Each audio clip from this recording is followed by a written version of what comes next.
So here we go. Second last mission is the troop landing. Randomizing point size. The mission in the book is from 100 to 150 points. As our squadrons only go up to 200 points, I max out at 200.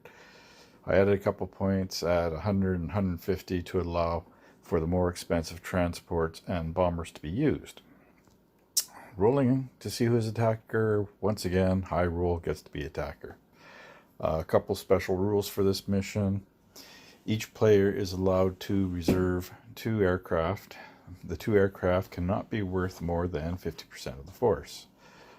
There's also an underdog rule. If there's a difference of 5 points or more between the forces, the smaller force automatically gains initiative this first turn. In this case, I'll have to decide if the smaller force wants to move first or not. Otherwise, we'll roll and the high number will be the first move as per normal. Finally, there's an optional mission rule, capture the spaceport. I'm skipping it. According to the description, all aircraft start at altitude 5. If you look at the Orc listings, all their aircraft has a maximum altitude of 4. So the rule doesn't make any sense. Based on that rule, Orcs would automatically stall and spin. And it doesn't make any sense to start the Orcs in such a horrible position. Besides which, we're doing troop landings. How many aircraft are actually going to want to start off at altitude 5 when the mission calls for landing troops at the landing zones? So we went and rolled for troop sizes and rolled a 3, I believe it was. Anyway, it's the middle zone. We're going to play for 160 points. The extra 10 points will allow whoever to have 2 transports without affecting their list too badly. Also rolling to see who's the attacker, who's the defender. Orcs get to be the attackers, which sounds good at first, except the attackers are the one that have to land their troops. So Orcs are really going to be a bit of an underdog. Again, reserves and underdog come into effect, but we are skipping the capture spaceport rule. So the Orcs get to be the attackers. Great, they needed a change, except they need to drop troops off to win. Sounds very familiar, and not in a good way. So Orcs as attackers have to drop troops off at the drop zones. 5 points for each transported troop point.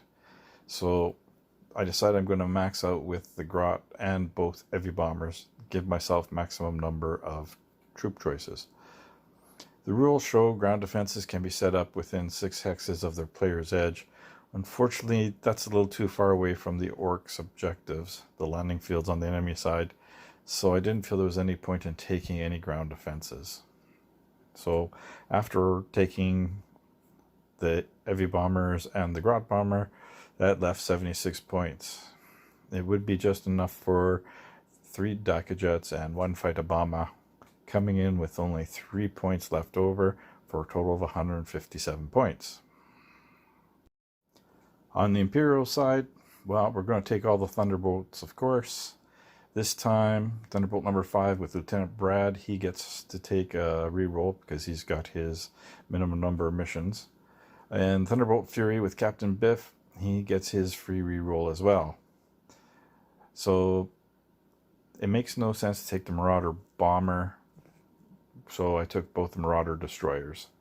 So Lieutenant Dave, he's also got minimum number of missions to get a reroll. He's going to take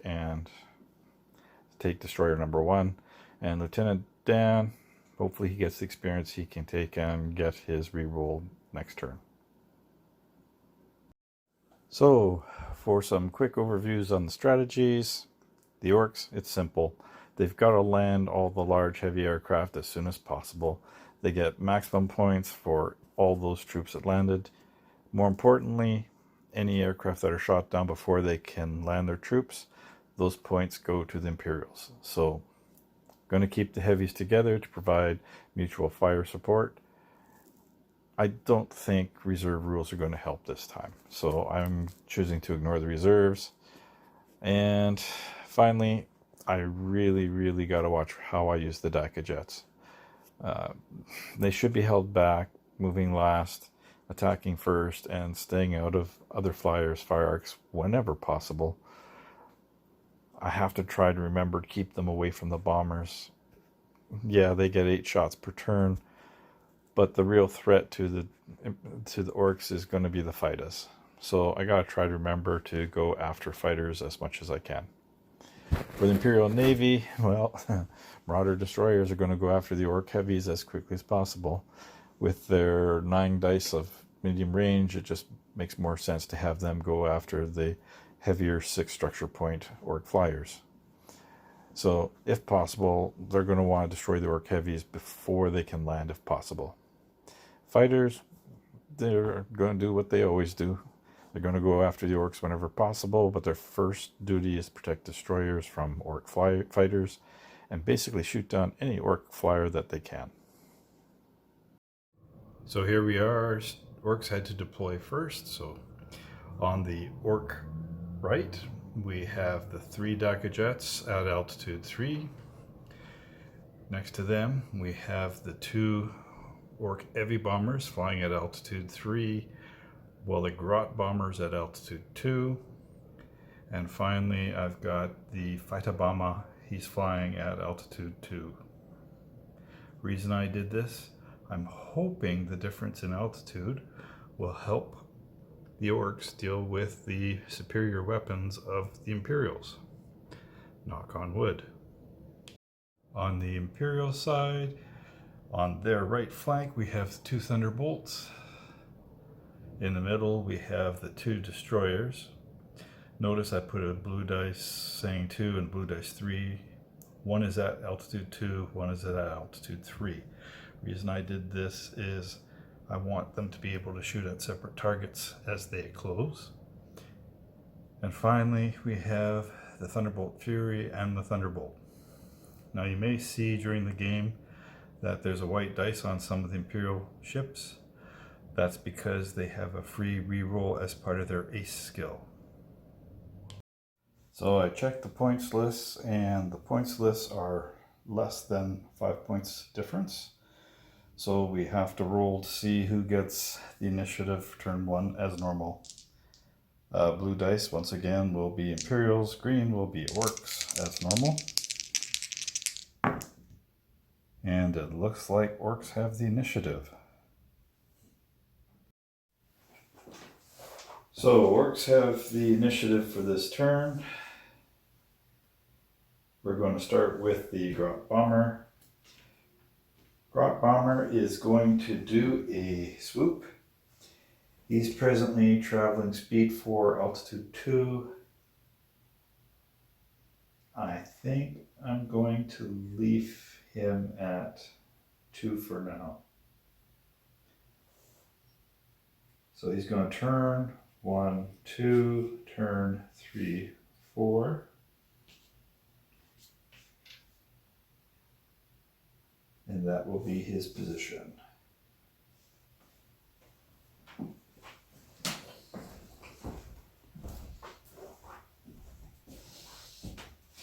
This puts our first destroyer in sort of a quandary. He was counting on being directly ahead. He's got a level flight. Oops. He can stay at altitude 2. He's going speed 4. 1, 2, 3, 4. If he does that, he's still got the bomber in his front arc. So we're just going to do that. 1, 2, 3, 4. If I were to turn the hex side, the angle would make it so that he would be able to fire on him.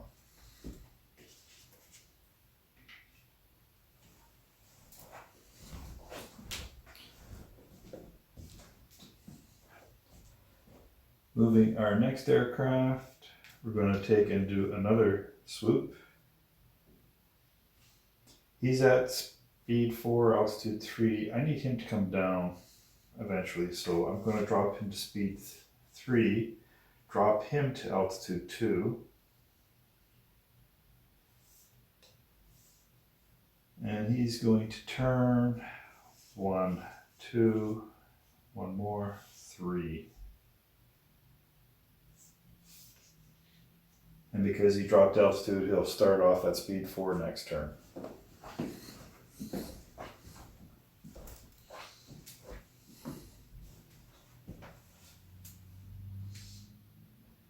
So now that his target has dropped to altitude 2, he's going to have to as well. He's already traveling speed 4, his maximum speed is 5. He can still do that. So he's going to drop down to 2, stay at speed 4. He's got level flight. And because he's dropped altitude, he'll be doing speed 5 next turn. So 1, 2, 3, 4. And just checking, the bomber's still in his forward arc.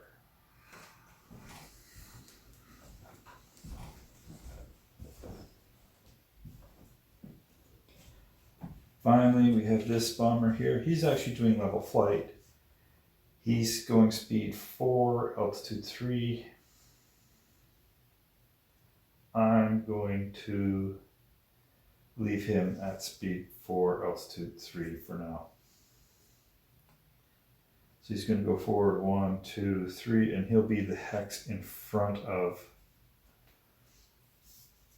the Grot bomber. So I'll just dip his nose and raise his tail. This is where it's nice to have extra bases around.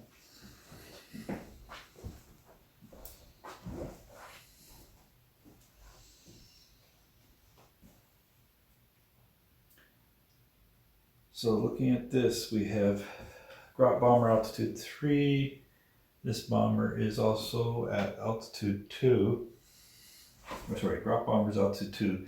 Heavy bomber's altitude 3. I'm going to keep the Thunderbolt at 3, and we're just going to try to take shots at the heavy bomber. He's at speed 4. 1, 2, 3, 4. He's still keeping the heavy bomber in his front arc.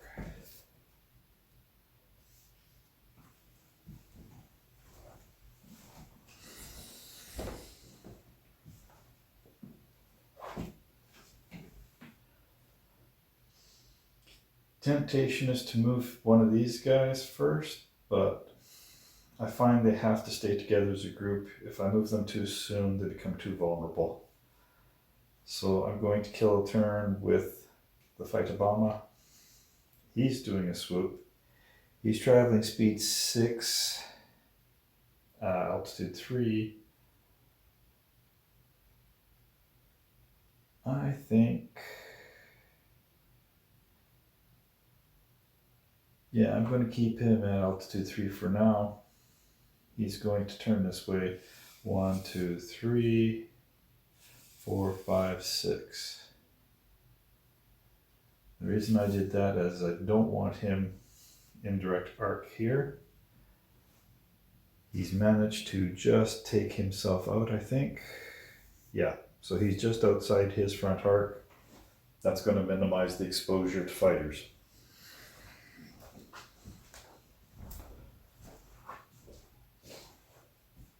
Which means he's got a choice. He can either help shoot down the heavy bomber, go after the Grot bomber, or try to deal with the fighter bomber. So right now he's traveling speed 4. If he goes straight, 1, 2, 3, 4, he will just barely keep him in the front arc. So I think that's what we're going to do. He's doing level flight. 1, 2, 3, 4. Unfortunately at this, he's going to split the arc there. So he's got a choice of either target.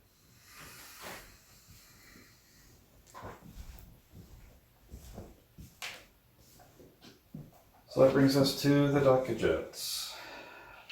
First one is doing a swoop. He's already going speed 8. I think 1, 2, 3, 4, 5, 6, 7, 8. Yeah, why not? I can be brave. This bomber is at altitude 2. So I'm going to drop him to speed 7 so that he can make the turn, and he's going to drop to altitude 2. So it's going to be 1, 2, turn 3, 4, 5, 6, 7. 1, 2, 3, 4, 5. He's just going to be outside range. Unfortunately, nothing I can do about that.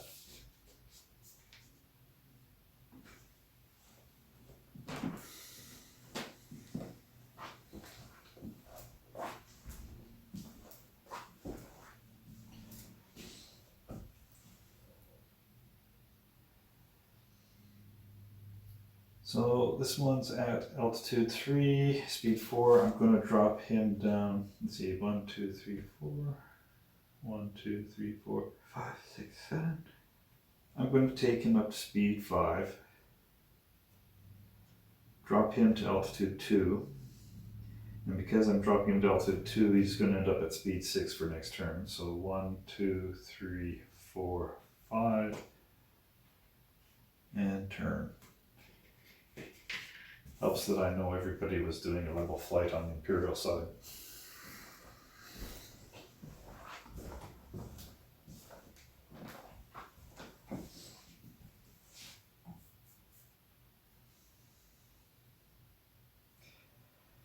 So we'll take this one. He's doing a swoop. He's presently traveling speed 6.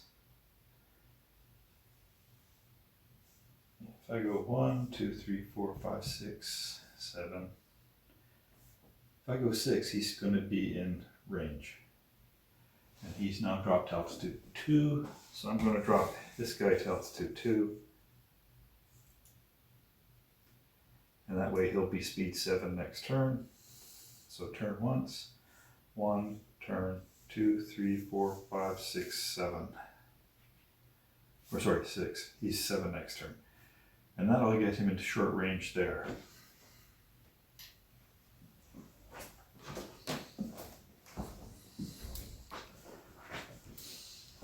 Which brings us to our final Thunderbolt here. He's doing level flight. He's also doing speed 4, altitude 3. He can drop and go after either of those, or he can try to go after the heavy bomber over there.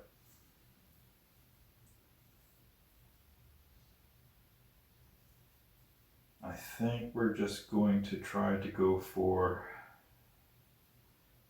the heavy bomber. So I'm going to increase him to speed 6, or sorry, speed 5, drop him down to altitude 2, so he'll be 6 next turn. 1, 2, 3, 4, 5. And that'll still keep him in the front arc. It'll also keep that Daka jet in the front arc, but I don't think he's probably going to want to do that.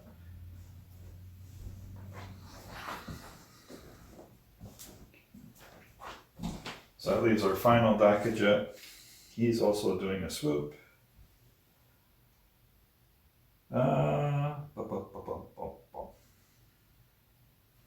1, 2, 3, 4, 5, 6. Yeah, we're going to do the same thing we did with the other one. So he's going to end up at speed 8 next turn. But he's doing 7 now. Turn 1, 2, 3, 4, 5, 6, 7. And he's dropping to altitude 2.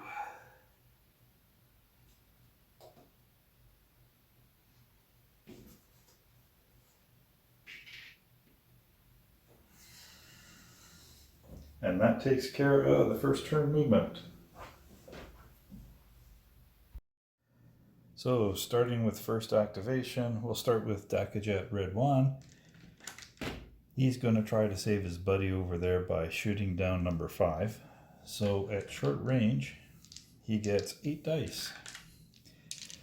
They're both at the same altitude. So it's 5s and 5s to hit and damage. Let's see what we can do here. Ooh, lots of 5s. So he's got 5 hits. He needs to do 5s to damage.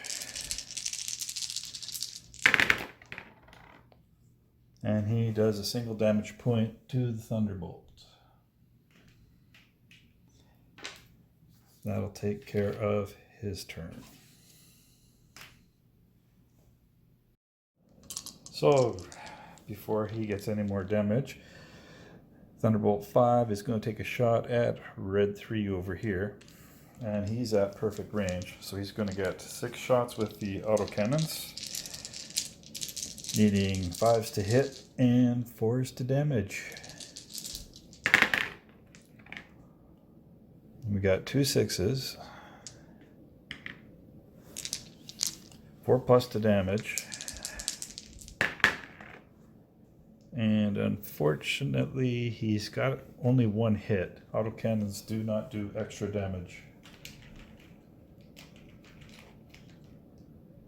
on a 6, so Dakajet takes a damage point. So next to shoot will be Dakajet Red 2, and he's going to be shooting at the same Thunderbolt. He's at short range as well, so 8 shots, 5s to hit, 5s to damage. Dakajet seemed to be doing much better this game. That's 4 hits, 5s to damage, and we got a single damage point, bringing Thunderbolt up to damage 2. So Thunderbolt 4, seeing all the damage being caused by the Dakajets, going to try to help his partner out by taking a shot at Red 2. He did that because Red 1's in short range. He would lose too much firepower. Red 2 is at medium range. He gets his full 6 dice from autocannon. So we got 3 hits from the autocannons, 4+ to damage, and we got a single damage point on the Dakajet.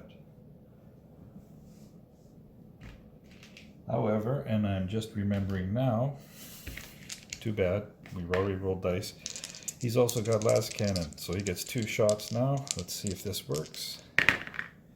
No hits with the las cannon. That'll end his shooting phase. Next activation is going to be the Orc Dakajet Red 3. He's at altitude 2, same as this destroyer. Unfortunately, he's at medium range, so he's only going to get 4 shots, needing 5s and 5s. Single hit.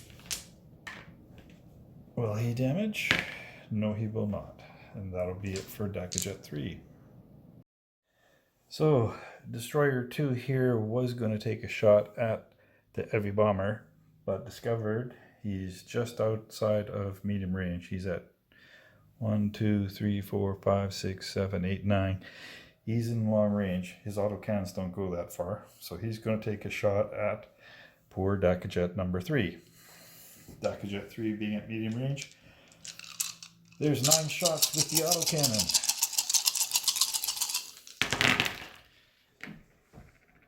And we've got 3 hits that I can see.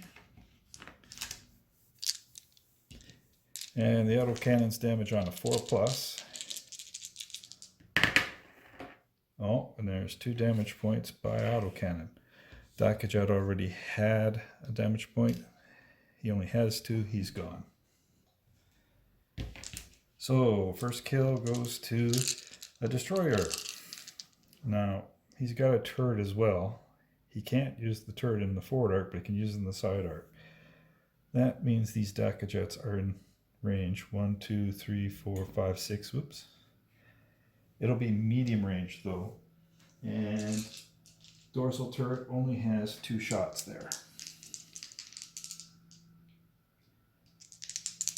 So they're all at altitude 2. So 5s to hit, 5s to damage. We got a single hit on Red 1. It will not damage. And the rear gun doesn't have any shots, so that's it for Destroyer number 2. Next activation is going to be the Orc Heavy Bomber number 1. He's at altitude 3. Both of these guys are at altitude 2, so they're too low for him to really shoot at. But the Thunderbolt is at altitude 3, and he's in medium range. 1, 2, 3, 4, 5, 6, 7. Just. Now, his forward guns are weak. He only gets 2 shots at medium range, but he also has his dorsal turret, gives him another 2 shots for a total of 4. He needs 5s and 5s to damage. 3 hits from the Heavy Bomber. Can he damage the Thunderbolt? No. Came close, but not quite. So, Destroyer number 1 was going to go after the Grot Bomber, but the Grot Bomber's at distance 8, so he's actually out of range of all the autocannons. Instead, Destroyer is going to go after the Grot Bomber, or sorry, the Heavy Bomber. He's just barely in medium range, so that'll give him his full 9 shots. However, there's an altitude difference of 1, so Destroyer needs his 6, and then he damages on 4s. 9 shots.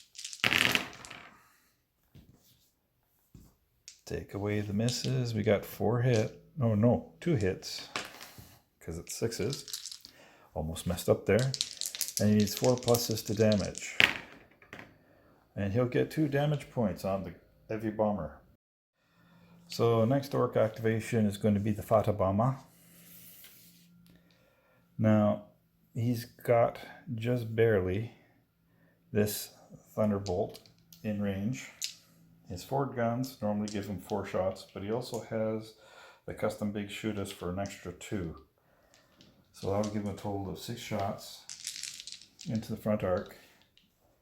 These guys are both at altitude 3, so it's 5s to hit, 5s to damage. Single hit with the guns. He needs a 5 to damage, and he will damage. Now, he also has rockets. At this range, he only gets 2 shots, but it may be worth it because I'm probably going to lose him otherwise. So firing 2 shots, he'll hit once. Rockets damage on a 3+. Sadly, they don't explode.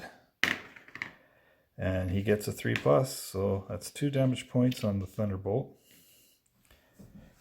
He also has a turret.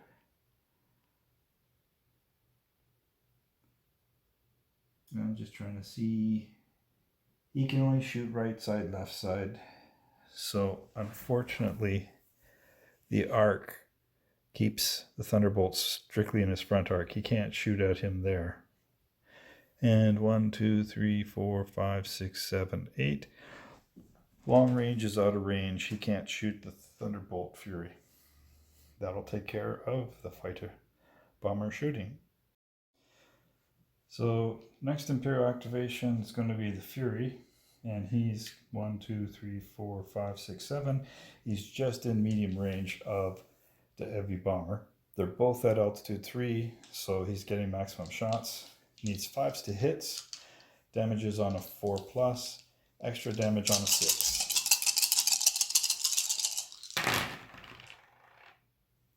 And fortunately for the Heavy Bomber, there's only 1 hit so far. However, he damages on a 4+. Fails to damage, but we still have 2 last cannon shots. Again, 5s to hit. Ooh, 2 hits. Blast cannons, damage on a 2+, extra damage on a 6. So that's 3 more damage points onto the Heavy Bomber, bringing him up to 5 points of damage already. In theory, the next one to activate would be either the Orc Grot Bomber or the other Heavy Bomber. Both bombers are at long range to any targets, so there's no point in checking for those. I double checked the distances, they're all at 8 or more. So we're going to go next to the Thunderbolt here. He's taking a lot of damage from that fighter bomber. The temptation is to shoot at him. On the other hand, the first heavy bomber only has 1 point of damage away from being shot down. They're both at altitude 3. One, does he make the arc? Yes, he does. He's splitting. So 1, 2, 3, 4, 5, 6, 7, 8. That would be a long range. He'd only get one last cannon shot, really. I think he's better off going after the fighter bomber before the fighter bomber does any more damage. So our cannons at the fighter bomber. 5s to hit, 4s to damage. Ooh, and we have 3 hits so far. Damaging on a 4+. 2 damage points to the fighter bomber already. However, he still has his last cannons to shoot. So 2 shots, again needing 5s to hit. 1 will hit, and it damages on a 2+. He got it. It's a good thing we fired those rockets because the fighter bomber got shot down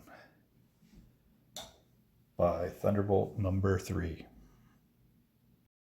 So it's turn 2. We need to roll to see who's going to get first activation. And it looks like the Imperials get first activation this time. Haven't seen that in a while. So Imperials with first activation. I think I'm going to activate this destroyer first. He's doing a turn. He's traveling speed 4, altitude 2. Max speed is 5, I think. Yeah.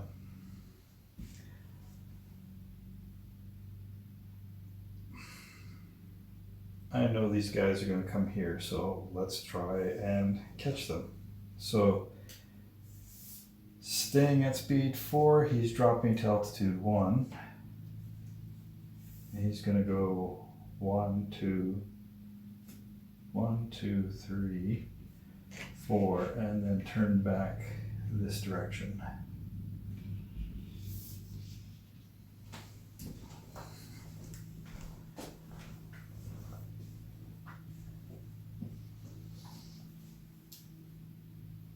For the orcs, I think I'm going to make him move first. He's at altitude 3, moving speed 4. I've got him doing a swoop.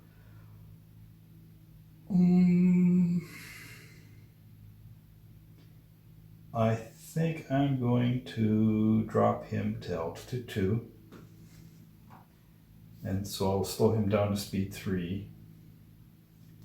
Which will bring him back up to 4 when he drops. So down to 2. 1, 2.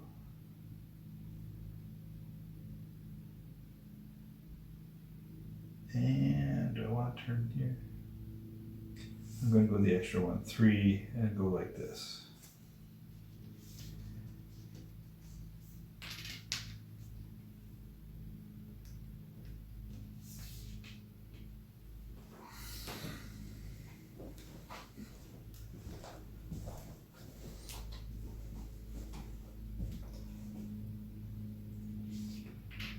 So activating this destroyer, he's doing a turn as well. He's already going speed 5 at altitude 2. I may as well bring him over to attack. So he's going to turn this way. 1, 2, 3, 4, 5, and he'll turn his twice.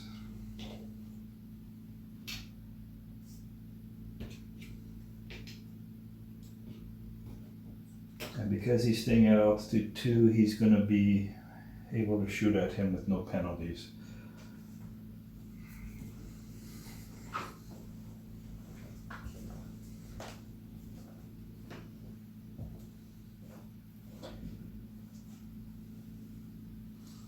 So we'll activate this orc heavy bomber.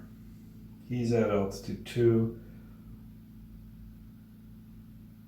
I'm going to drop him to altitude 1, and he's going to drop down to speed 3, which will bring him up to 4 because he dropped altitude, but he's going to move forward 1, 2, 3. And what I'm mostly interested in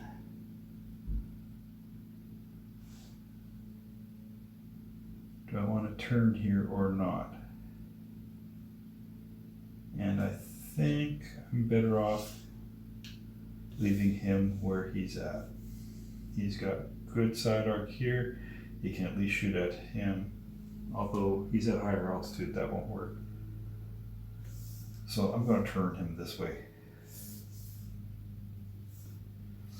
My madness will become apparent shortly, I think.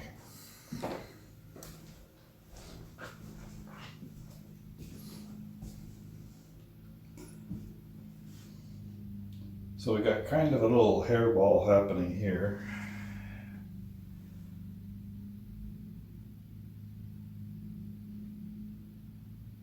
I want to move these guys, but he hasn't moved yet. So I'm sort of torn. We know this guy's at altitude 2, but he's horribly damaged. I think we'll go with the Thunderbolt. And he chose to do a stoop. I really hate that name. So he's presently doing speed 4. I'm going to leave him at speed 4, and I'm going to drop him down to, what altitude is he at? He's at 2. I'm going to drop him to 2. That'll bring him up to speed 5 next turn. But for now, turn once, 2, 3, 4, and he'll turn twice. Actually, if I leave him like that, yeah, he's still got him in the front arc. I'll leave him like that.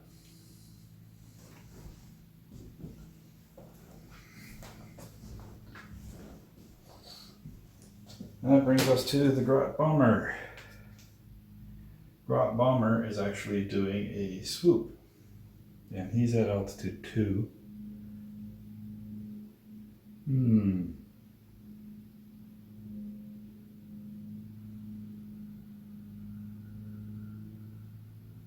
Nothing ventured, nothing gained.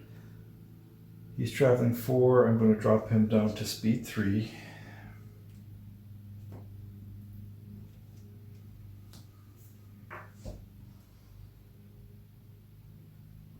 And because he's doing a stoop, he's going to turn 1, 2, 3, and turn. And he'll have the Thunderbolt in his front arc. And they're both at altitude 2.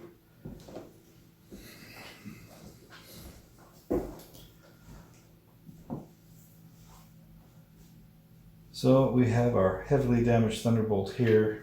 He's also doing a stoop. He's at speed 4.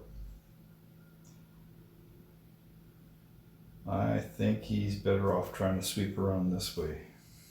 1, 2, 3, 4. That would be probably the best position for him. So he's staying at speed 4, but he's going to drop down to altitude 2,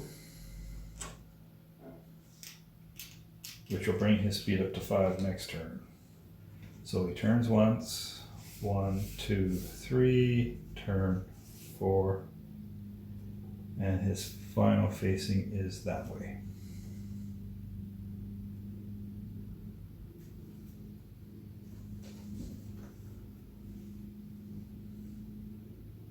Hang on, did I do that right? 1, 2, 3. He has to go this way, 1, 2. Yeah, and then he has to turn once more. Yeah, I did that right. 1, done.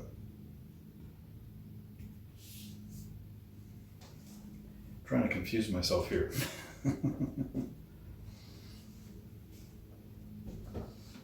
So for the orcs, well, this is at altitude 2, this is at altitude 1. Red 2 is doing what they call a stall turn. He's presently moving speed 7. Even he's up again. 1, 2, 3, 4, 5, 6, turn 7. That could be dangerous.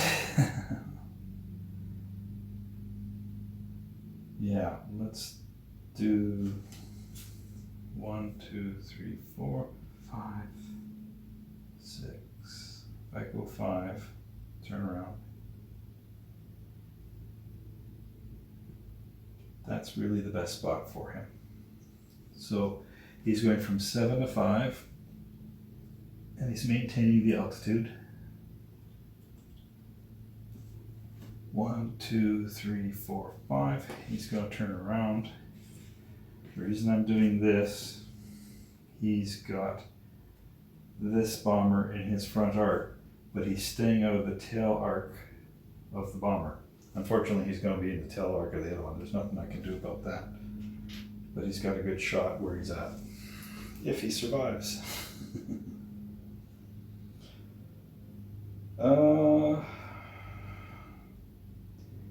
I'll use these 2 thunderbolts. They have to move. This one's pretty damaged. He chose to do a turn. So he's presently altitude 2 going 6. I think I'm gonna leave him at 6. That's his max speed, I believe. Yeah. So turn 1, 2, 3, 4, 5, 6, and then he's gonna turn 2 hex sides. He had 2 damage points. And he's in the perfect tailing position for that bomber, except it's in short range. He doesn't want to be in short range. Which brings us to my friend here.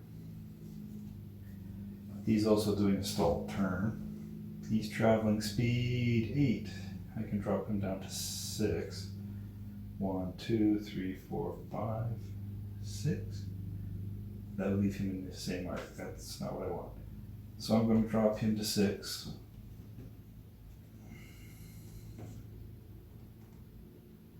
And I'm going to go 1, 2, 3, turn around, 4, 5, 6. Basically, he's right back where he started from.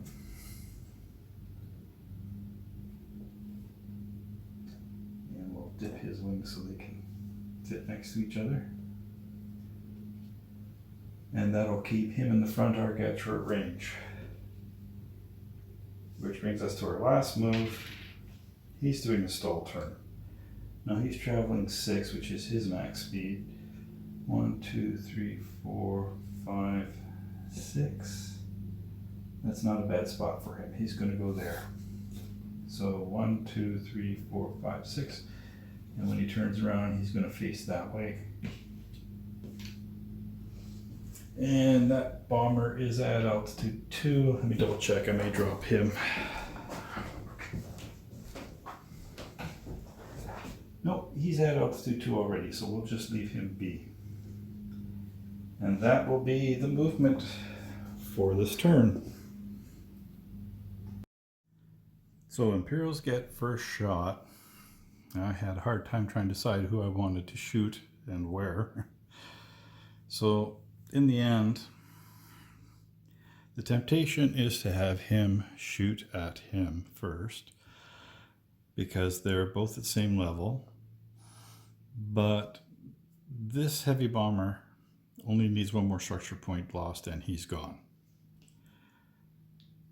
So the temptation right now, I think I'm going to end up shooting him at him, simply because he needs 6s. They're at different altitude, but they're only 1 structure point. If he can shoot him down before the orc activation, then he doesn't get the benefit of that full broadside. If he fails, potentially both these heavy bombers can unload here. So we're just going to go for that. At short range, Marauder Destroyer gets 6 shots with his autocannons. Because the difference in altitude, he needs 6s to hit. And I got a single 6. Now it's still a good chance of destroying him. He only needs a 4+, and he got it. So the heavy bomber goes down, being shot down by destroyer number 1. Looking back, he also has his tail gunner with a shot at red 2 there. He's at 4 hexes, perfect range for him. Let's see, he's at altitude 2, he's at altitude 1. He needs 6s to hit him again. And with the tail gunner, he gets 6 shots. Can he do it? Not with the tail gun. The dorsal turret, however, he gets 3 shots, again needing 6s. And again, no hits. So that's it for destroyer number 1. So for the orc turn, we're going to activate heavy bomber number 2 because he's very popular. He's got 3 aircraft all gunning for him at this turn. So let's use him before we lose him. I'm actually hoping he'll have a chance to land, but it's hard to tell at this point. So first of all, we're going to shoot the heavy destroyer. He's at the same altitude, so using his starboard guns, he has 6 shots at short range, needing 5s to hit and 5s to damage. And we got a respectable 3 hits. Hopefully they will damage. And no damage from the broadside. We also have a dorsal turret. I'm going to shoot at the same target, or should I shoot at one of these guys down here? He's at altitude 2, so it would take 6s to hit. They're both at altitude 2. So he's the easiest one to hit. We'll shoot at him again. Dorsal turret, 3 shots, needing 5s to hit. And we got 2 hits. Can he do any damage? No, he does not. Unfortunately, nothing in the front arc and nothing in the side arc. Although it's close, if it had been just a little bit farther, he could have had a shot there. Actually, it's a good thing I missed with that heavy bomber. He's at altitude 2. He's at altitude 1. Still, I could have put all the broadside shots on him and they would have all missed. So no penalty, no foul. Looking at this battle a bit more though, we're going to have the second destroyer take his shots. Again, he's at altitude 2. He's at altitude 1. He's going to need 6s to hit again. So short range, 6 shots with the autocannon, needing 6s to hit, 4+ to damage. No hits at all. He does have a turret. He may as well use it. He's at short range. He gets 3 shots with the dorsal turret. No hits with the dorsal turret. Oh wait, he's at altitude 1. He can't shoot there. All right, I'll just say he was using his turret there.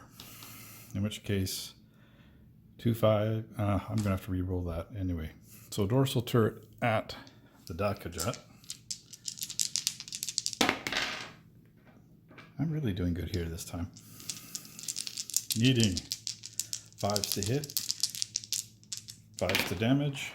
We got 3 hits. Oh dear, not good. Need 5s to damage. 1 shot or 1 damage will take out the Dakajat. No damage. So Dakajat lives to shoot. And that takes care of the second destroyer.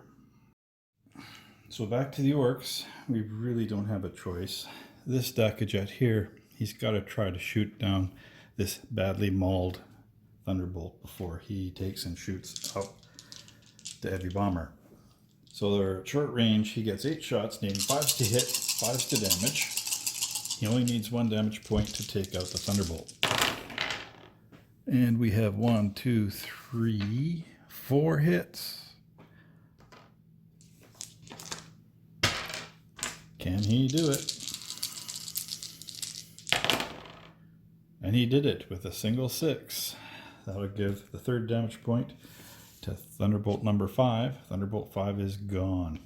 And that is the first orc kill of the game. So next Imperial activation will be Thunderbolt number 4. He's in a great tailing position. Unfortunately, he's at short range. So his quad cannons at short range only get 2 shots. Also, he's at altitude 2 and the bomber is at 1. He needs 6s to hit. Oh, he'll get a single hit. 4 plus to damage. And he will damage it for 1 point. Sadly, the las cannons are too close. He cannot use those. That will end Thunderbolt's activation. Next up for the orcs, we're going to try have the Grot Bomber shoot down the Thunderbolt. Fury, straight in front of it. Short range, he gets 8 shots with his guns, needing 5s and 5s. And I see a single solitary hit. Oh, maybe he'll damage him. And survey says no. So the Thunderbolt is safe. However, this Thunderbolt over here, he's in the side arc. 1, 2, 3, 4, 5. He's just in medium range. So we're going to fire the port turret at him. At medium range, he gets a single shot, hitting 5s and 5s again. And he will miss. And finally, I'm going to launch a Grot Bomb. So I'm going to face it this way, and immediately it goes D3 plus 3 inches in a straight line. And according to the dice, it's an extra 2, so he's going to go 5 hexes total. 1, 2, 3, 4, 5. Just outside the camera, of course. And he's close to everybody, but not quite there. And that will take care of the Grot Bomber shooting for this turn. So Thunderbolt 3 here is going to take an open fire on the Grot Bomber. Grot Bomber's altitude 2, so is the Thunderbolt. Hitting on 5s, damaging on 4s with the quad cannon. Oh my, only 1 hit with the quad cannon. Needs a 4 plus to damage. He gets it, so that's 1 damage point against the Grot Bomber. He also has 2 las cannon shots. Again, 1 hit. 2 plus to damage, 6 to do extra damage, and he got the extra damage. It's up to 3 points of damage in his first volley. It's pretty good shooting for someone who's badly damaged. So final orc activation for this phase. This Daka jet, short range, same altitude to the destroyer. 8 shots, needing 5s and 5s. 1, 2, 3 hits, not bad. Needing 5s to damage. And we got 1 damage point on the destroyer. However, destroyer has heavy armor, or extra armor, armored cockpit. On a 6, he ignores it. No, he does not. 1 point of damage to the destroyer.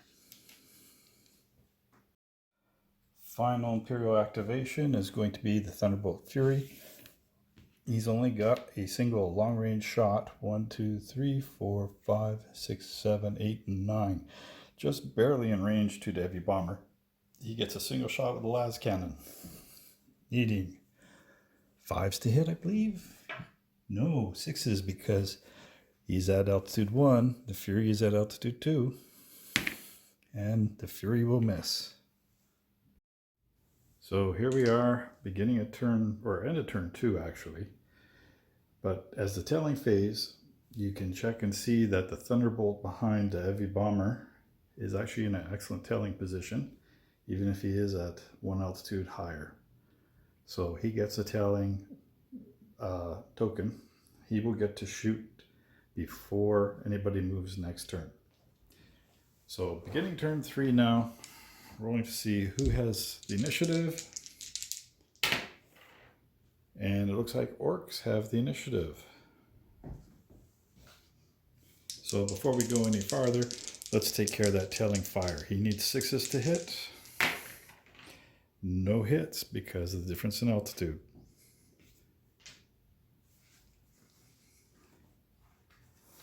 So orcs having to move first.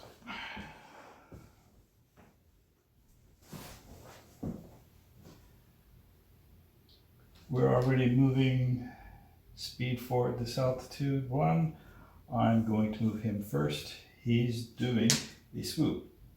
So I'm going to slow him down to speed 3. He's going to turn 1, 2, and turn once. And that's where he'll be, is right in front of that destroyer.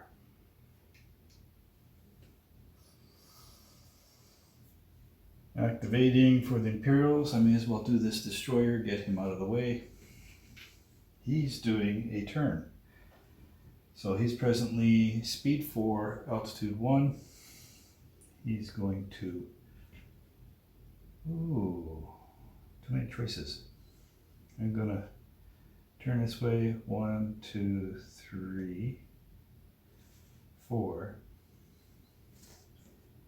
And then turn 2 hex sides this way.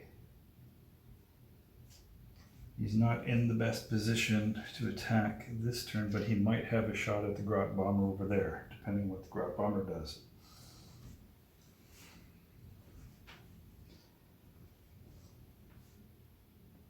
For the next orc activation, we may as well do this guy, Grot Bomber. He's doing a level flight. He's presently doing speed 3, altitude 2.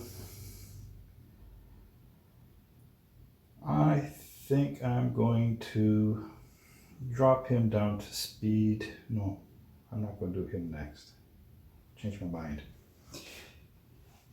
Instead, we're going to go with the Dakajet. He's doing another stall turn. He's presently going speed 6. 1, 2, 3, 4. That's dangerous, but I'm all for it. Or I go 5, 6, 7, 8. That would actually, that won't work. So yeah, we're just going to take the chance. Dropping to altitude 1 to match the bomber. If I can get it to move.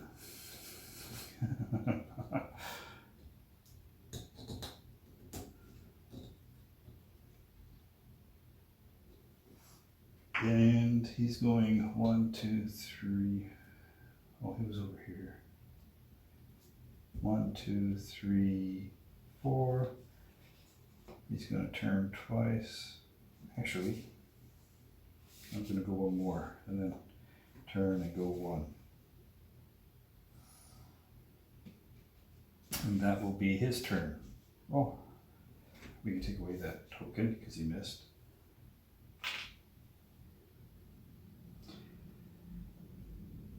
For the Imperials, we may as well move this destroyer. He's doing a level flight. He's doing speed 5, altitude 2.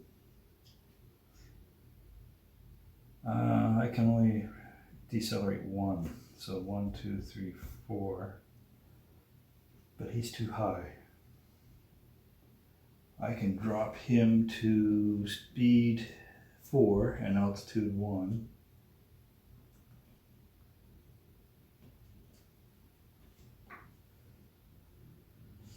One, 2, 3, 4, and because he dropped altitude, he's going to go speed 5 again, and we'll turn him that way. That'll keep him in short range to the heavy bomber, and he'll be able to use his dorsal turret on him.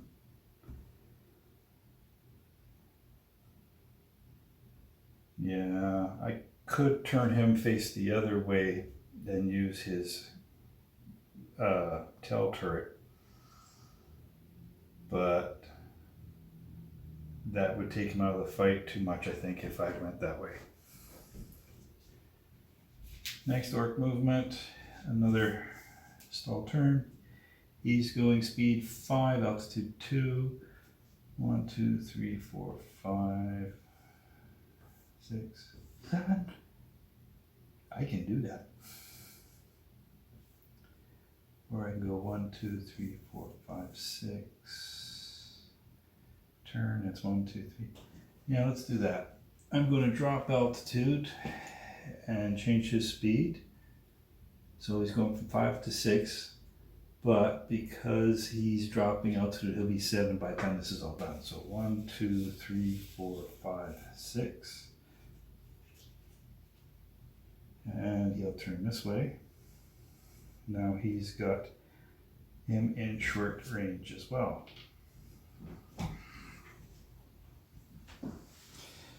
And this is where the fun begins.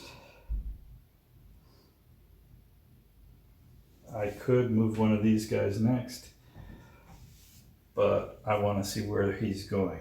And I do have one fighter left, so I'm going to move him next. And he's doing a stoop. So speed 6, altitude 2. I'm going to drop him down to altitude 1 and speed 5. But that'll bring back to 6. So turn 1, 2, 3, turn 4, 5, and he'll turn this way. And that'll give him a nice mid-range shot at the heavy bomber.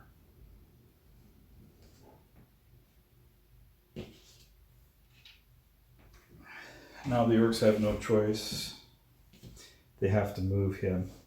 I'd already exposed the order, but that's not going to make a difference. He's presently traveling speed 3. I really want to drop him to altitude 2, or from 2 to 1. I'm going to do that anyway. So he's dropping from altitude 2 to altitude 1. He's going speed 3. I'm going to drop him to 2. He'll end up at 3, but 1, 2, he's going to be forced to go to the next one. And I'll turn him now because I know that's what I want to do with him. So I have to roll to see whether or not he takes damage. And he's safe. So now I can move the Thunderbolt because he's in the way. And he's going to do a snap turn, almost like he knew what he was doing. He's traveling speed 5. I'm going to leave him at 5, but drop to altitude 1. That'll bring his speed up to 6 next turn. So turn 1, 2, 3, 4. Let's see, 1, 2, 3, 4. I don't want that. 5. And he'll turn right around. And he also has an excellent mid-range shot at our damaged Grot Bomber. All the orcs have moved. So we're going to take and do him next. He's doing a turn. And I think he's at 2, speed 5. I'm going to leave him at 2. He's down to 1 damage point. Yes, it'll take 6s for him to hit, but it'll also take 6s to hit him. So he's going to turn, speed 5.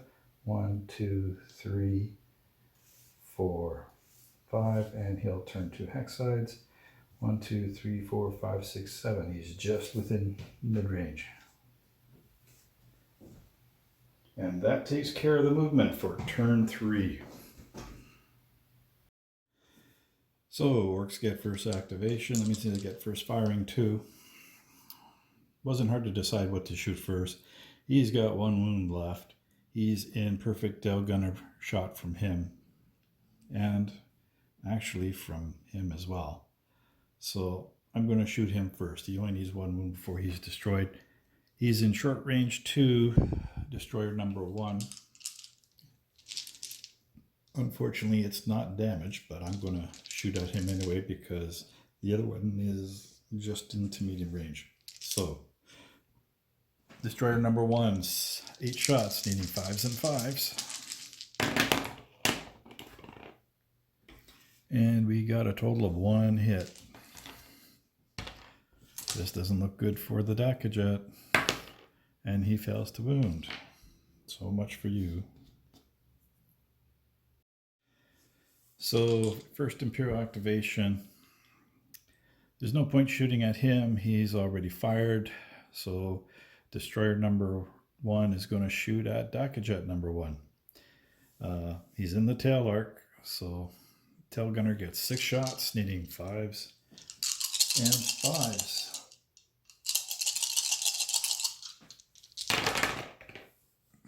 There's 3 hits so far, needing 5s to damage. No damage from the tail gunner. He is in short range of the dorsal turret. Dorsal turret will get another 3 shots, needing 5s and 5s. Well, we got 2 hits from dorsal turret.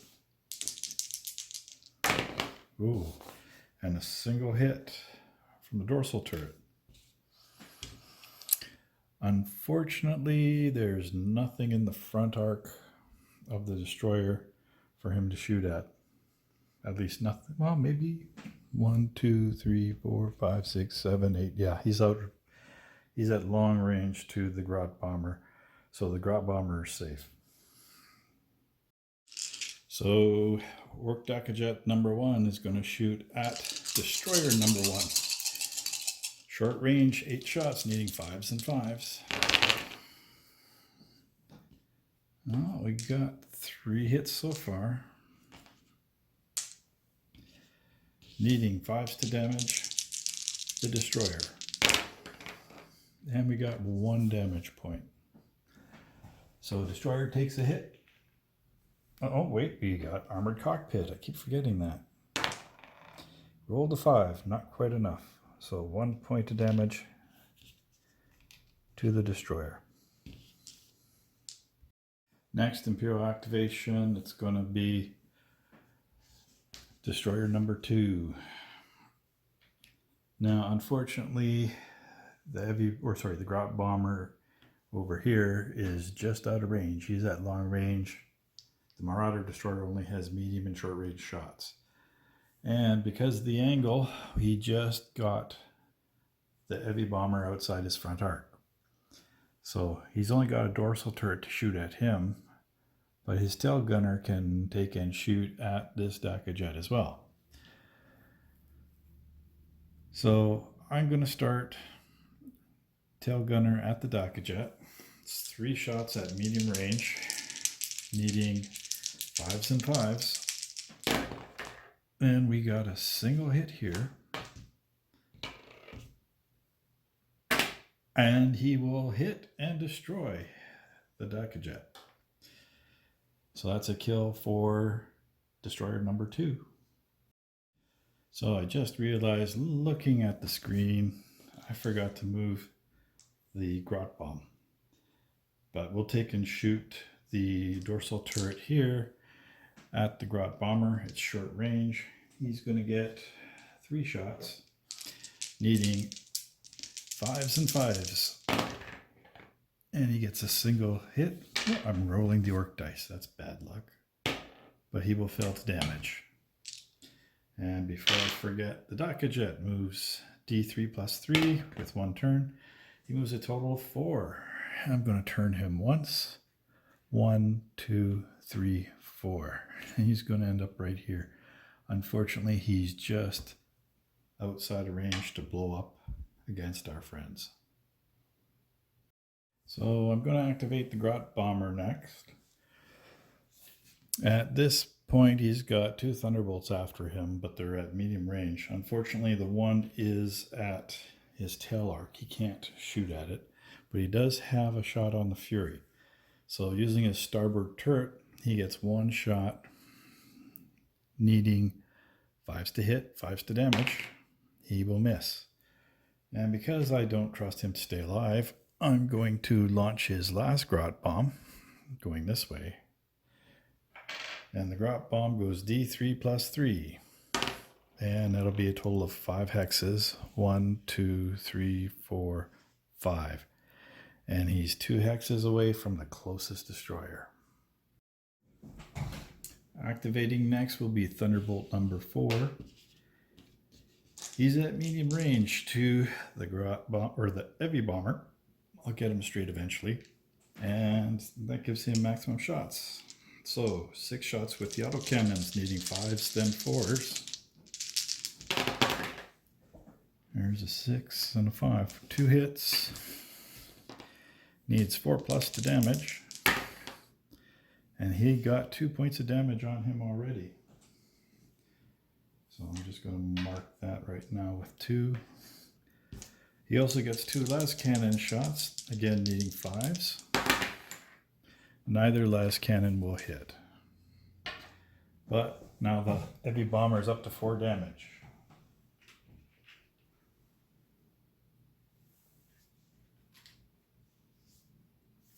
Actually, there's only 3 damage.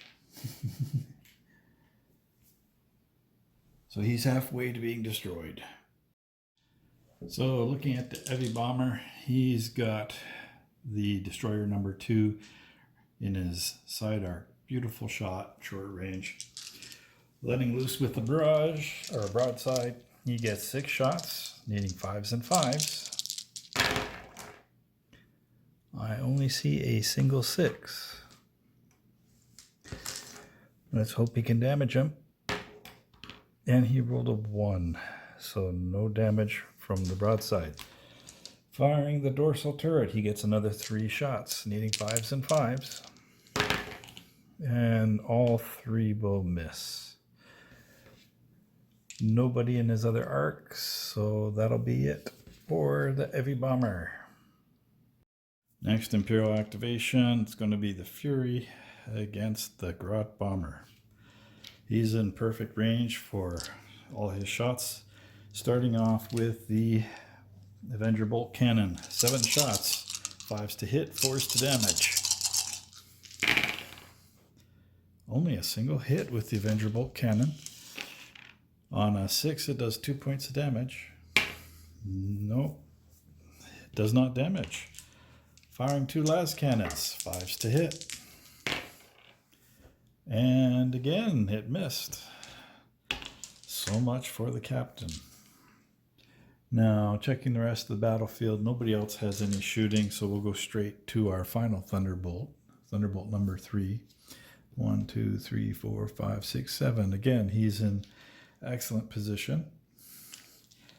He gets 6 shots with his autocannons. Again, needing 5s to hit, 4s to damage. A single hit. Something's happened to the marksmanship. He will do a point of damage, so that takes the grot bomber up to 4 damage points. Las cannon shots. He could potentially shoot down the grot bomber at this point. No hits with the las cannon. And that's it for shooting in turn 3. So at the end of turn 3, we had to look for any tailing fire. This Thunderbolt here has tailing fire onto the grot bomber. And that Daka jet way over there, he's got tailing fire onto actually both of those destroyers, but it doesn't matter. He'll probably shoot the closest one. So we just have to roll now to see who has initiative this turn. And Imperials will be forced to move first.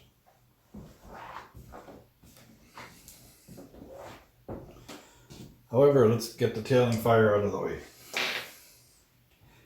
So, Thunderbolt 3 will get 6 shots. Oops. 3, 4, 5, 6. 6 shots at the grot bomber with autocannons, needing... Oh, he's at altitude 2. He needs 6s to hit. And he misses. Meanwhile, our orc Backajet here, he's on the same altitude. 8 shots, meaning 5s and 5s. And I see a single 6. Will he damage? No, he will not. And that will take care of tailing fire for both of these.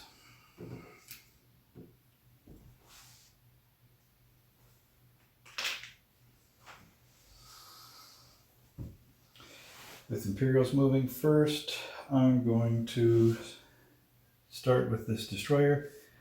He's doing level flight. He's presently doing speed 5.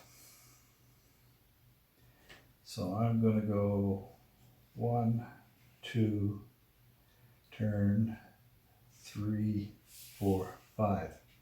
And there is a method to my madness here.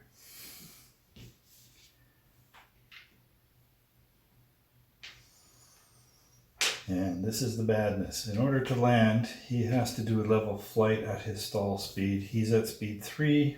He will drop down to speed 2.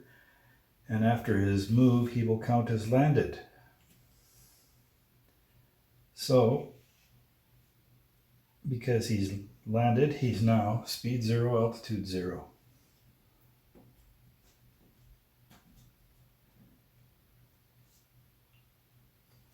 The good news is that means he's disembarked everybody. I can just get the dice out to do this. So heavy bomber carries 2 troops, and he's within 2 spaces of the landing zone. That takes care of him. Moving next, we're going to take a move to the other destroyer. He's actually doing a turn. He's at speed 4. I'm going to go 1, 2, 3, turn once 4. That'll put me right in front of this other Thunderbolt. But it's also in perfect position to strafe the landed heavy bomber.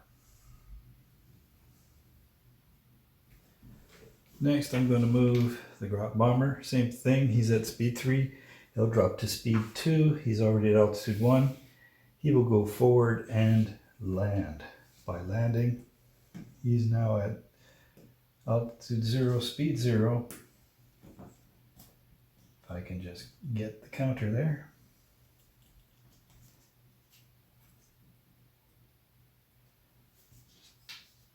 And he's able to disembark all his troops.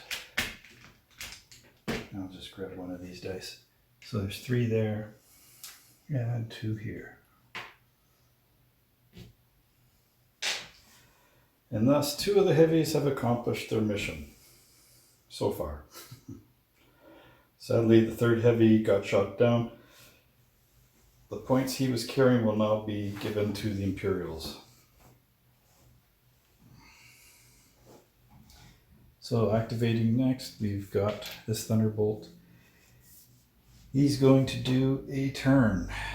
So he's traveling at altitude 2, speed 5. I'm going to keep him at 5, drop him to altitude 1, like I should have last turn.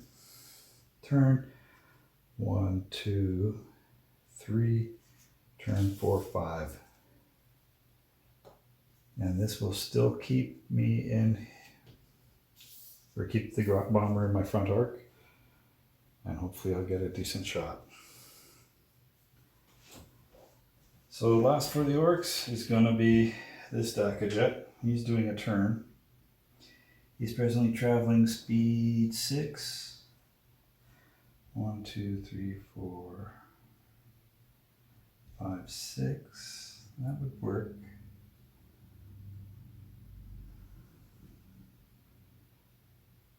Or I could go 1, 2, 3, 4, 5, 6. That's actually safer. So staying at speed 6, 1, 2, 3, 4, turn twice, 5, 6. Not quite a head-on shot, but I'm staying out of the tail arc out of that and the front arc this way. So let's get this guy out of the way. He's doing a turn as well. He's speed 6. I think he's going to turn this way. 1, 2, 3, 4, 5. And I'll go the 6. And then he'll turn twice. He's in a tailing position of the heavy bomber now. And at altitude 1, he's in a perfect strafing position. All the Orc aircraft have moved. It's now time to move the rest of the Imperial stuff. He's doing a level flight. He's traveling speed 6, altitude 2. He's going to drop down to 1. And I think I'm going to drop him down to speed 4. 1, 2, 3, 4. Turn. And he'll have a good angle at that Grot bomber there. Or heavy bomber. I should have just bought Grot bombers. And I've already moved him, so we're good. That's it for the Imperial movement. Now we got to move the Grot bombs. First one, D3 plus 3. He's going to get a total of 5 movement. 1, 2, 3. Yeah, that'll work. 1, 2, 3. He turns once. 4, 5. He's now in position to detonate beside that Thunderbolt. Second Grot bomb. D3 again. 5 hexes. He's not going to be near anybody, but I can get him in position hopefully next turn. 1, 2, 3, 4, 5. I think I'm going to lose him off the table edge before too long. And that's it for movement phase for turn 4. So for first Orc activation, here's the problem. Both the heavy aircraft have landed. Once you're landed, you can't shoot. So effectively, you have no activation. That means the only other flyer right now that's in the air for the Orcs is the Dakka jet. Fortunately, we got a good angle on the destroyer number 2, or no, that's destroyer number 1. He's going to open fire. 8 shots, needing 5s and 5s. And he got a single hit. Oh, I wish I had a reroll for those guys. Does he damage him? No, he does not. That takes care of the Dakka jet and the Orc activations until we get to the Grot bombs. Okay, so for the first Imperial activation, we're going to take and have the destroyer number 1 take a shot at the heavy bomber number 2. Because it's a strafing run, he gets 9 shots, needing 5s to hit, 4s to damage.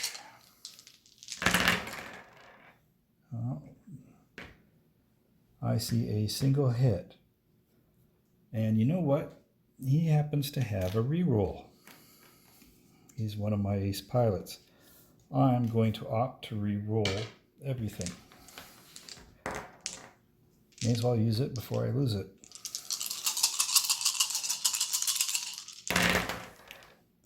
And we got 2 hits instead of 1. Well, kind of a waste, but better than nothing. Needing 4s to damage, and we will cause 1 damage point, bringing the heavy bomber up to 4 points. Cannot use the turret because landed aircraft are below the bomber. And that'll be it for destroyer number 1. So trying to grab some glory for himself, the Thunderbolt Fury is going to take a shot at the heavy bomber. At this range, he gets 7 shots, needing 5s and 4s. Well, he'll take and get 3 hits. He only needs 2 to damage and destroy the heavy bomber. No hits. But you know what? He's got a reroll too. I'm going to use that up and we'll reroll this. And this time we got 2 damage, which is enough to destroy the heavy bomber on the ground.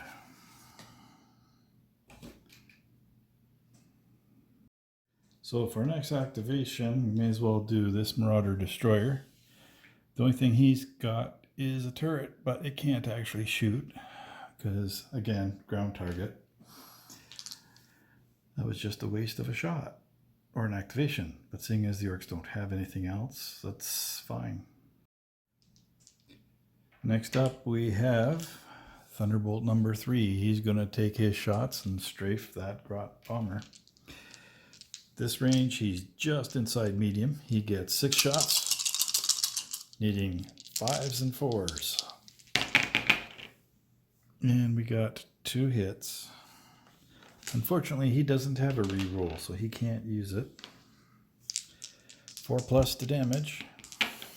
No damage. He does have 2 last cannon shots. Again, needing 5s to hit. Neither hits. So that takes care of Thunderbolt 3. Finally, our last Imperial activation, we have Thunderbolt 4 here. He's at range 10, just barely in long range to the Grot bomber. He gets a single shot with a las cannon. Needs a 5 to hit. He hits. 2+ to damage. A 6 will give him 2 damage points and destroy the Grot bomber. Nope. Grot bomber survives with 1 wound left. And that's it for the Imperial shooting. After all the shooting, Grot bombs activate and destruct. So he's right beside that Thunderbolt. On a 2+, he explodes.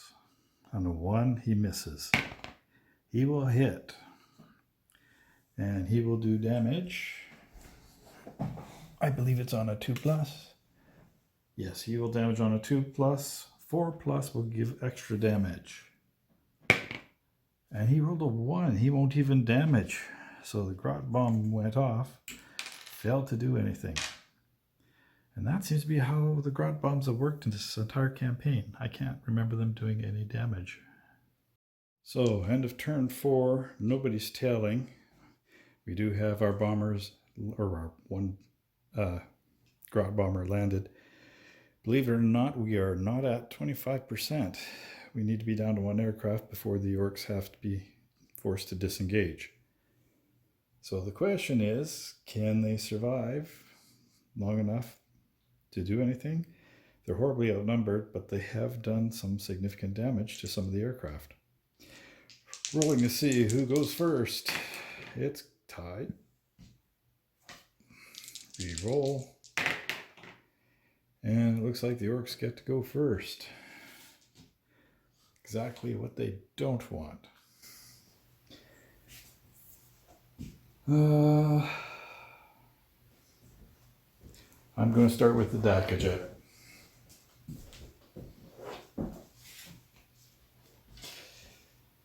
So he's doing a turn. I'm presently going speed 6. I think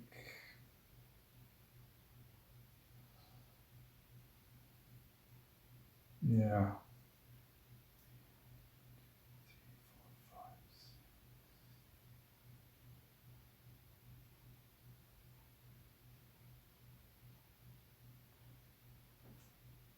I don't like it. 1, 2, 3, 4. I'm going to turn twice. 5, 6. I'm probably not going to get any shots with him this turn.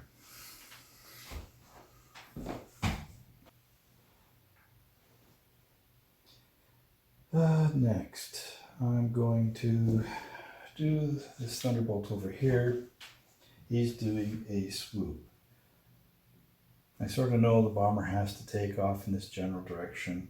I'm traveling speed 6, so I'm just going to go turn 1, 2, 3, 4, 5, 6. And that should hopefully keep him in the front arc. And sure enough, level flight, he has to take off.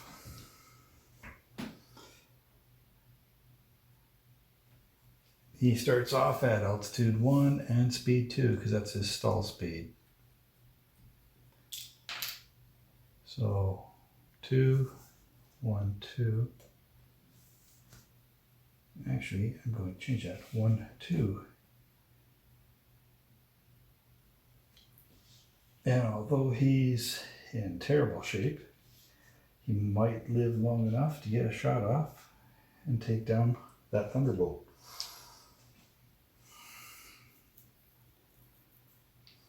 May as well move this destroyer. He's doing a swoop. He's at speed 4. I'm going to drop him down to speed 3.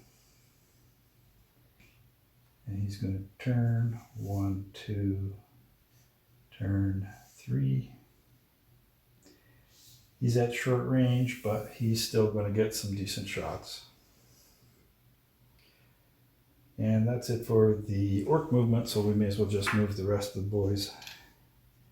He's doing a swoop, or sorry, a turn. He's at speed 4, so I'm going to turn 1, 2, 3, 4. Make my 2 turns. That way he's in medium range. He's doing a 1. He's traveling speed 5. I'm going to drop him down to 3. 1, 2, 3, and he'll turn. Again, perfect range and angle for shooting at that poor Grout Bomber.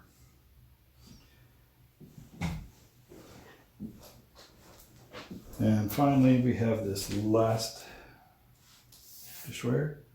Oh, looks like I forgot to put a tag on him. Because I forgot, he goes straight level 1, 2, 3, 4, 5. He's in trouble. Next turn, he could end up going off the board. And if I don't destroy that, that'll be going off the board outside of a... Oh, can't remember the term now. My brain just died. Anyway, that's it for most of the movement. After all the aircraft have moved, Grout Bomber moves. D3 plus 3, he's going to go 6. And that's going to 1, 2, 3, 4, 5, 6. He just barely stays on the table. That's the last full hex on the table edge. So Orcs get first activation in the shooting phase. There's really no choice. The Grout Bomber only has 1 wound left. There are presently all 4 Imperial aircraft aiming at it. So we'll take a shoot first. There's only 1 plane in the front arc, and that's this Thunderbolt here. So all 8 shots from the 4 guns, they're all the same altitude, so it's 5s to hit, 5s to damage. And only a single hit. Can he damage him? No, he cannot. Next choice, I've got this destroyer in the side arc, but I also have this Thunderbolt over here. Now, this Thunderbolt only has 1 wound left, but he's at medium range. So the starboard turret only has 1 shot at this range. But if I hit him and the Thunderbolt gets destroyed, that's more points than if I do any more damage to this destroyer. So I think I'm going to take the single shot and hope for the best. We hit 5 plus, and that'll take care of the Thunderbolt. Come on, 5. No, so close. So that's going to take care of the Grout Bomber. There's nothing on his port arc. Oh, well, technically the destroyer is, but I think he's 1, 2, 3, 1, 2, 3, 4, 5, 6, 7. Again, single shot, may as well take it. Needing a 5 to hit. He will hit. Will he damage? No, he rolled a 1, so no more damage. And that'll be it for the Grot Bomber this turn. So first Imperial activation, the Thunderbolt Fury is going to go after the Grot Bomber because he wants kills. He's the captain. He needs to look more impressive. 7 shots, needing 5s to hit and 4s to damage. Not one hit. That's hilarious. He still has 2 last cannon shots, again needing 5s to hit. Oh, he finally got a hit. Now he damages on a 2+, extra damage on a 6. 2 damage points onto the Grot Bomber. The Grot Bomber already had 5 damage. That takes him to 7. The Grot Bomber is shot down by the Fury. So for the final Orc activation from the only Orc aircraft left, we're going to take and try to get revenge on the Fury. 8 shots, 5s to hit, 5s to damage. We got 2 hits. That won't be enough to shoot him down. Needing 5s to damage, and he will do a single damage point.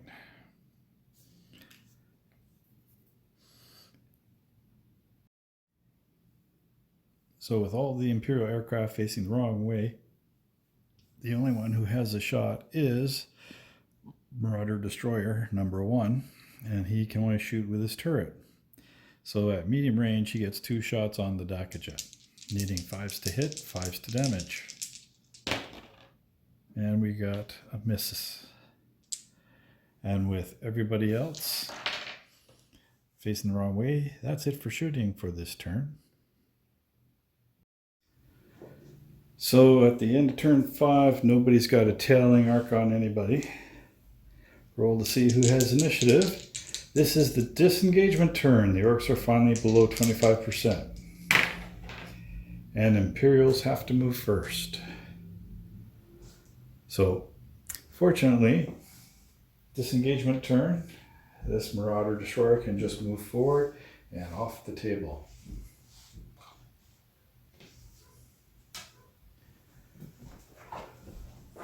Brings us to the Dakajet. He's actually going to do a swoop. So he's presently going speed 6. He's going to maximize to 8. He's going to turn once. 1, 2, turn 3, 4, 5, 6, and off the table. What's important is he's disengaged. He's worth less points because he actually got off the table with damage. So I may as well do the rest of these guys. It doesn't really matter. 2. I was going to move him that way, but we still have the Grot Bomb here. I don't want to go in that direction. So he's going to go 1, 2, 3, and turn. The Fury, again, we don't want to go anywhere near where the Grot Bomb is. He'll go this way. He's traveling at speed 4. 1, 2, 3, 4, and he'll turn twice. This Thunderbolt, he was doing a swoop. Again, let's stay away. 1, 2, 3, 4, 5, 6. Not enough to get off the table, but he's there. And did I forget another one? Nope. He's going speed 3. 1, 2, 3. That takes care of all the movement for them.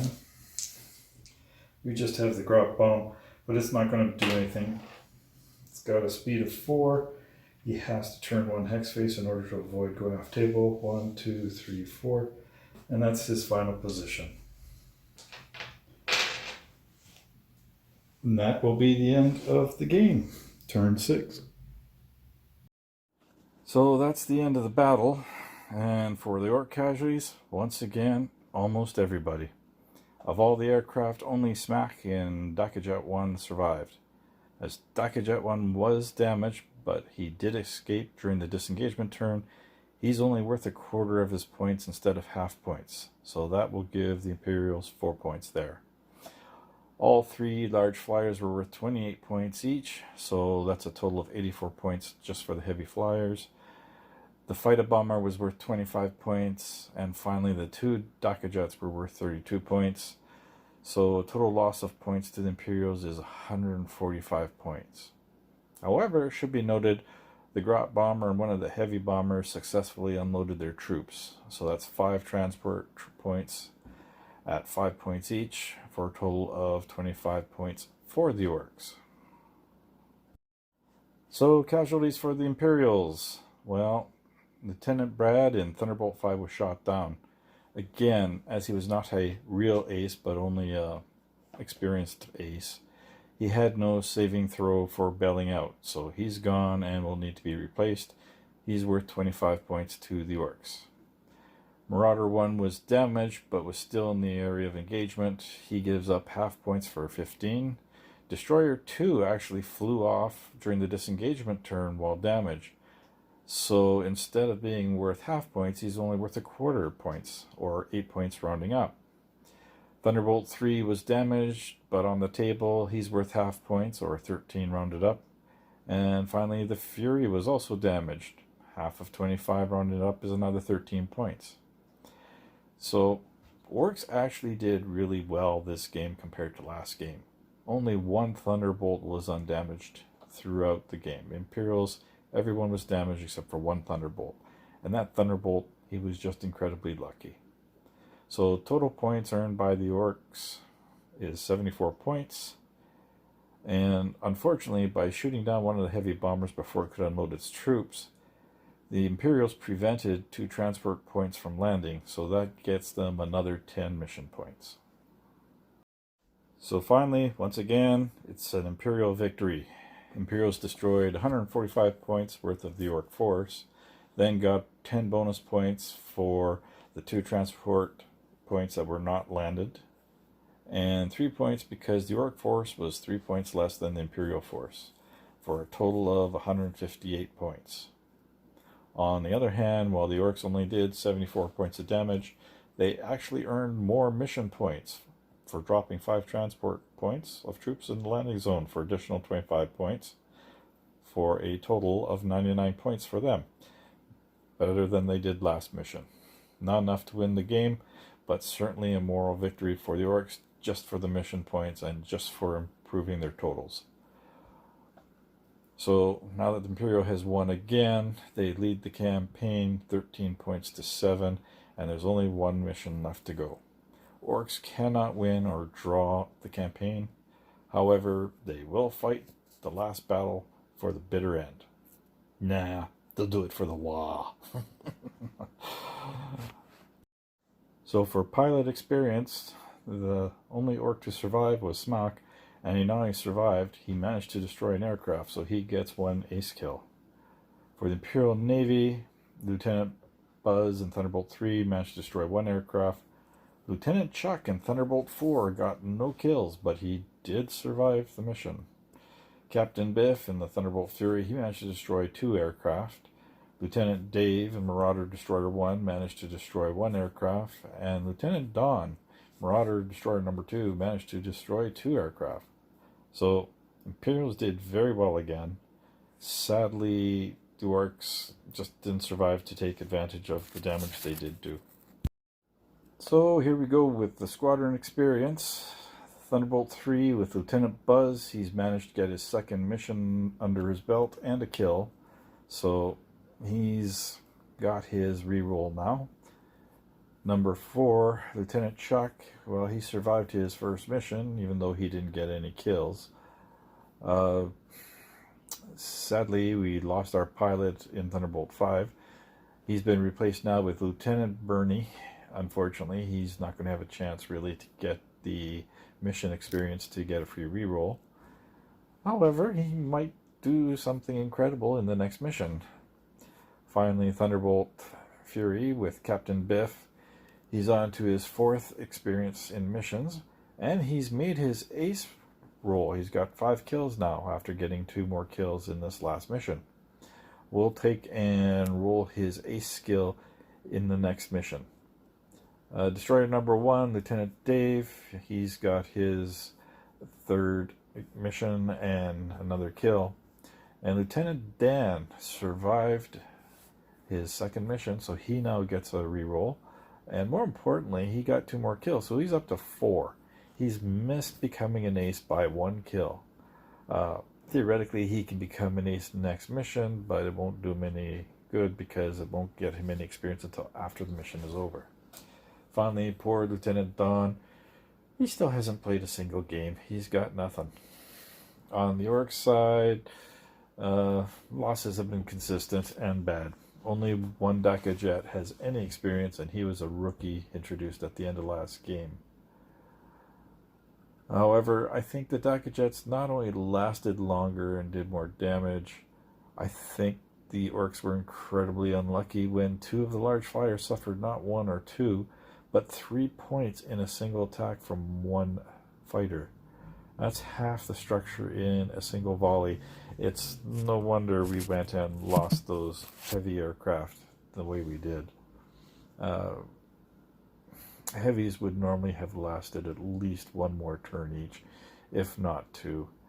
It would have helped if I had given them extra armor as well. Unfortunately, that's something I've regretted ever since we set up the missions. So my thoughts after this battle, well, starting with the Orcs, I gotta stop attacking bombers with Daka Jets. They just don't do enough damage per volley unless they're really, really lucky. One-off shots at targets of opportunity is one thing, but I need to concentrate the Daka Jets to go after fighters first and bombers second. Orc heavy flyers were really good for soaking up damage. They were just unlucky, I think, that they lost 1 bomber before it could land, and that was because of some incredible shooting by the Imperials. I'm really disappointed with the Grot bombs. I don't think I've had a single one hit and do damage all campaign. So, yeah, very disappointed in them, but having a minimum load of 2 bombs sure doesn't help either. Starting the bombers at multiple altitudes really did seem to help for the first 2 turns, but as it was obvious all 3 of those heavies were planning to land on turn 3, it made them very predictable to intercept them.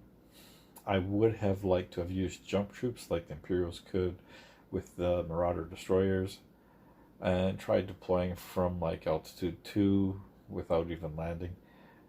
At that way, the York bombers are not sitting there without having any shooting for a turn just because they're landed. For the Imperials, yeah, they did pretty much what I expected them to do. Fighters stayed at and shot at medium range whenever possible, even if there were closer targets. The Thunderbolts and the Fury are excellent fighters for their cost, even after getting a point increase in the latest FAQ. Marauder destroyers are my favorite bomber type for the Imperials. Yes, they have a smaller bombing profile, but with that many forward-firing cannons and the rear turret assault cannon, they are just as dangerous to enemy aircraft as ground targets. I find they very seldom need to use their bombs. It's that simple. The regular Marauder bomber does have its place. I just haven't needed to use it yet. So it's a little early to say everything I think the campaign is done, but I'm going to start 1 mission early. I really think I was lazy and should have planned a full 250 points or maybe even 300 point squadrons for this campaign. Those extra points would really have helped the Orcs to have more Daka Jets and fighter bombers. Then I could have alternated using one or the other type in different missions, playing to each aircraft's strength. Midway, I'm starting to think I should have allowed a reset of the squadrons. If I were including other real players, I probably would have allowed replanning of the units if either side felt it was necessary. The Imperials didn't really need it once I started adding extra points to the missions. And that really helped the Imperials more than it did the Orcs, although the Orcs were still able to use those points as well.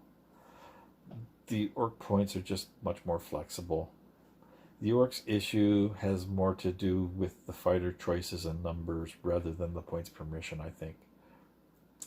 Perhaps using a points reserve of 50 to 100 points would have been nice to allow each player to buy reinforcements or change their aircraft for more expensive options throughout the campaign, or even add to the reserve when downgrading aircraft, which brings up my next point. I don't think additional weapon options that are available on the individual aircraft cards should be included as part of a fixed value to the squadron. It would have been nice for the Orcs that instead of being forced to take an extra fighter to buy some rockets onto jets and bombers just for that mission. And I think that's probably the biggest thing. To make the fighter bomber a nice round 25 points, I went and I bought the extra gun and the rockets. There were times I think I would have been better off leaving that fighter bomber at home, using those 25 points just to buy more rockets for the Daka jets and the heavy bombers and ground bomber. This change wouldn't necessarily apply to upgrades. I think aircraft with upgrades should keep those upgrades until destroyed or retired. However, I think it would have been better if replaces didn't have to have the same value. And that's where that reserve I was thinking of would be nice. Use the points in the reserve to replace a bomber that was destroyed with a more expensive Grot bomber, or maybe deploy a Daka jet or two, and then extra points coming out can be deposited into the reserve for use in another mission. It's part of it is how I set up the campaign. I realize that, but I think the campaign needs to be a little more flexible than what's written in the book, or at least how I've interpreted it from the book. So that's it for this mission. I hope to see you guys in the next mission. It may be delayed as real life has got me very busy for the next little while, but I do hope to have something up again before December. Anyway, you all take care of yourselves out there and be safe.